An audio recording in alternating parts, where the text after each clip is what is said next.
आज हमारे बीच में हैं, हमारे दोस्त हैं और बहुत अच्छे गीतकार हैं। और उनकी खास बात यह है कि बहुत अच्छे गीतकार, जैसा मैंने बताया, गीतकार हैं, शायर हैं और बहुत नेक इंसान हैं, हमारे बीच में हैं। और अभी हाल ही में इनको फिराक गोरखपुरी अवार्ड मिला है। तो सबसे पहले तो इनको बधाई देते हैं इस बात की कि इनको अवार्ड मिला, और इससे पहले भी काफी सारे अवार्ड मिले हैं जिसके बारे में हम बाद में बात करेंगे।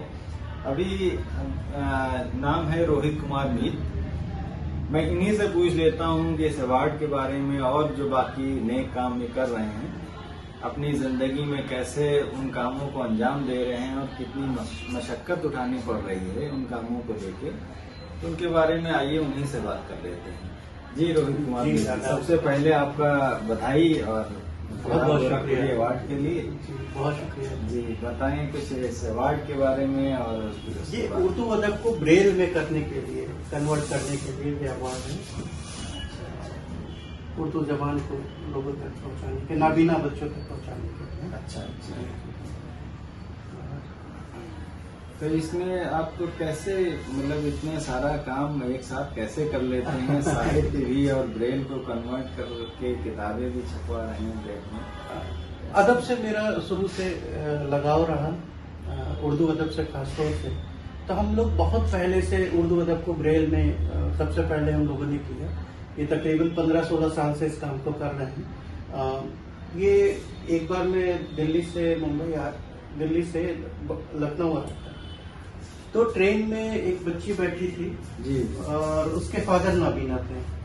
तो उस बच्ची ने, वो किताब थी मेरे हाथ में, तो उसने कहा कि हम देख सकते हैं। मैंने कहा क्यों नहीं।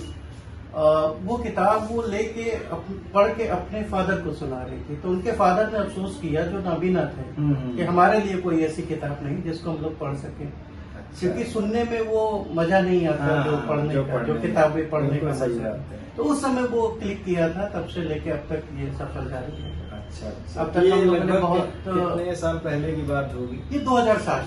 अच्छा, 2007। तो इसका मतलब 2007 से अभी तक आपने अब तक हमने मीर और गालिब से लेके आपको इस वक्त के भी जो अच्छे पोएट हैं वो भी ब्रेल में मिलेंगे। लगभग कितनी किताबें आप? सैकड़ों किताबें। अच्छा।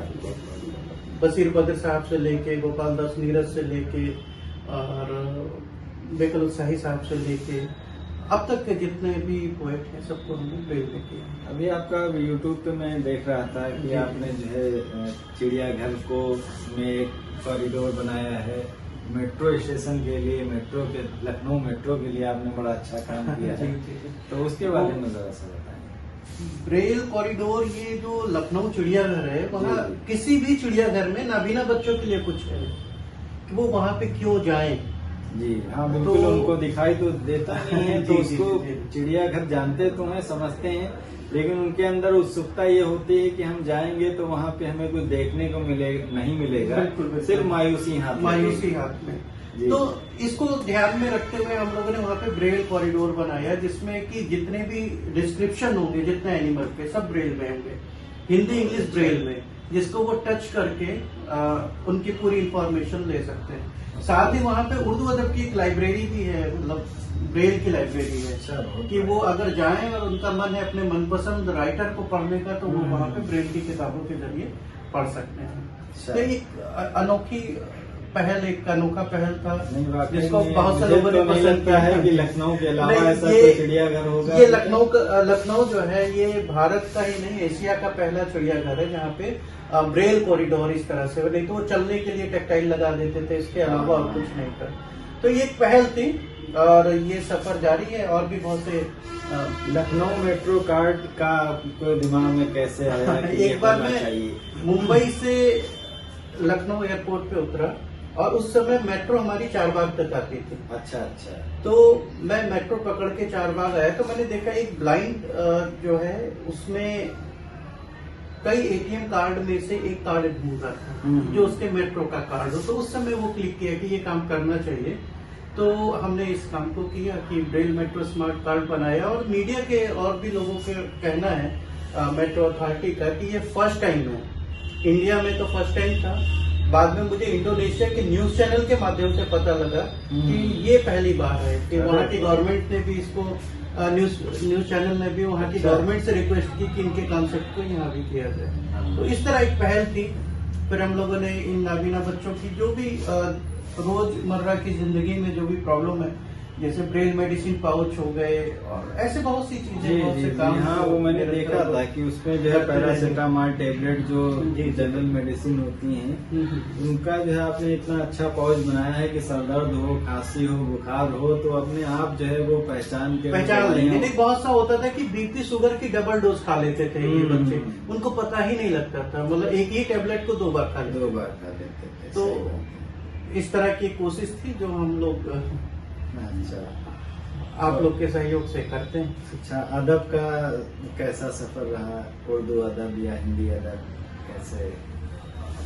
असल में मेरा लगाव बहुत पहले जो है मेरे उस्ताद बेकल हुसैन साहब से, बहुत कम उम्र में जब मुझे अदब की ABCD नहीं पता था, आज भी नहीं पता है, आज भी हम लोग सीख ही रहे हैं, लेकिन उनके ये होता है कि सोहबत का असर होता है, तो कुछ उनके कदमों में जो जगह मिली और उसका कुछ असर है कि जो है उनकी जुतियां सीधे करते हुए उस्ताद लोगों की जो कुछ भी सीख पाए। चलिए, अच्छा ये बताइए कि आप जो ये नाबीना बच्चों के लिए और जो सामाजिक कार्यों में आपकी इतनी रुचि है, उत्साह है और आप करते जा रहे हैं, इसको करने में आपको कहाँ कहाँ परेशानियां? देखिए, कई जगह दिक्कतें तो आती ही हैं, क्योंकि आप के पास जो है ना वो जो संसाधन है वो सीमित है और जो जरूरतमंद है वो जरूरत से ज्यादा है। तो अब इसमें यह है कि मैं जितना अभी तक कर पा रहा हूँ, एक लिमिट थी वो कर रहा हूँ, बाकी मैं और लोगों से भी मैं रिक्वेस्ट करता हूँ, जैसे मैं आपसे मैंने रिक्वेस्ट की कि कुछ इस तरह के काम में और भी लोगों को साथ आना चाहिए, क्योंकि ये सिर्फ हमारा काम नहीं है। बिल्कुल सही बात है ना, ये सभी का काम है और ये जो मैं कर रहा हूँ ये मेरा अपना नहीं, बिल्कुल सही, ये हर एक का काम है, बस पूरे समाज का काम है। तो इस काम में भी ज्यादा से ज्यादा लोगों को हम लोगों से जुड़ना चाहिए और इन बच्चों तक जो भी। अच्छा, ये जो आप काम कर रहे हैं, एक शायद ये पर्सनल सवाल हो सकता है कि ये इंडिविजुअल तरीके से करते हैं या आप कोई संस्था बना के करते हैं? और इसका देखिए, संस्था हमारी मीत वेलफेयर फाउंडेशन है जी। काम तो हम 17-18 सालों से कर रहे हैं। अच्छा। लेकिन संस्था हमने बाद में बनाई है, क्योंकि बहुत सी ऐसी दिक्कतों का सामना करना पड़ता था कि अगर आप रजिस्टर्ड नहीं हो तो लोग आप पे ट्रस्ट नहीं करते। सही बात। तो इंडिविजुअल हमने कई साल काम किया है और 10-12 साल काम करने के बाद हमने अपनी मीत वेलफेयर फाउंडेशन की नींव रखी। अच्छा। जो कि इस समय उसको जो है अच्छे से लोगों ने पसंद किया, उस काम को समझा, अप्रिशिएट किया। अपने ही देश में नहीं, इंटरनेशनल लेवल पे उसको काफी अमेरिका से, ऑस्ट्रेलिया से, जर्मनी से, इंडोनेशिया से हर जगह के न्यूज चैनल ने अपनी अपनी कवरेज दी कि एक ये इंडिया में एक ऐसी एनजीओ भी है जो इस तरह से समर्पित होके काम कर रही है दृष्टिबाधित लोगों के लिए। एक चीज बताइए, जैसे आपके साथ जो जुड़ना चाहे या जो आपके नए काम है नाबीना लोगों के बच्चों के साथ, आपकी संस्था के साथ जो जुड़ना चाहे, अगर वो उनके लिए कुछ डोनेशन देना चाहे तो क्या वो डोनेशन टैक्स से? जी, हमारा जो है 1280G का वो रजिस्ट्रेशन है इनकम टैक्स में, जिससे उनको जो है इनकम टैक्स फाइल करने में भी 50% से उसमें प्रॉफिट में रिबेट मिल जाएगी, इनकम टैक्स में रिबेट मिलती है। और इसके साथ साथ हमारा CSR भी है, 80G के जरिए इनकम टैक्स में तो रिबेट मिलेगी। और साथ में जो भी ज्वाइन करता है हमें, जो भी अमाउंट होता है हम लोग उसकी रिसीविंग देते हैं और हम लोग कैश नहीं लेते हैं, हम लोग अकाउंट में ही लेते हैं। और दूसरा इसका ये है कि एक सर्टिफिकेट देते हैं हम लोग, मेंबरशिप सर्टिफिकेट देते हैं। अगर किसी ने मेंबरशिप नहीं ली है, डोनेट करना चाहता है तो हम उनको एप्रिसिएशन लेटर देते हैं और जो अमाउंट होता है उसकी रिसीविंग देते हैं, जिस अमाउंट के। बहुत अच्छा लगा आपसे बात करके और बहुत अच्छी जानकारी आपने दी। तो मेरी पर्सनल अपने दोस्तों से, लोगों से दरखास्त है कि ज़्यादा से ज़्यादा लोग आएं और हमारे रोहित भाई के जो नेक काम है, नाबीना लोगों के लिए जो ये काम कर रहे हैं, ये जैसा इन्होंने बताया कि ये इनका अपना काम नहीं है, पूरे समाज का काम है, क्योंकि समाज से वो थोड़ा सा अलग होते हैं बच्चे, उनको बहुत ज़्यादा नीड होती है। जैसा कि इन्होंने बताया कि वो मतलब काम करने वाले लोग बहुत कम हैं, लेकिन वो बच्चे बहुत ज़्यादा हैं। तो अकेले रोहित कुमार मीत या मीत फाउंडेशन उनकी इतनी मदद नहीं कर सकता है जितनी उनको जरूरत है। तो आप उनके साथ में जुड़ के काम कर सकते हैं। जहाँ पे वो बच्चे पढ़ रहे हैं नाबीना, आप खुद जाके वहाँ पे उनकी मदद कर सकते हैं। वाकई में जो है ये जुड़ने वाली बात है और उन लोगों के लिए काम करने वाली बात है। रोहित जी, बहुत बहुत आपका शुक्रिया, बहुत अच्छा लगा आपसे बात करके। धन्यवाद, थैंक यू।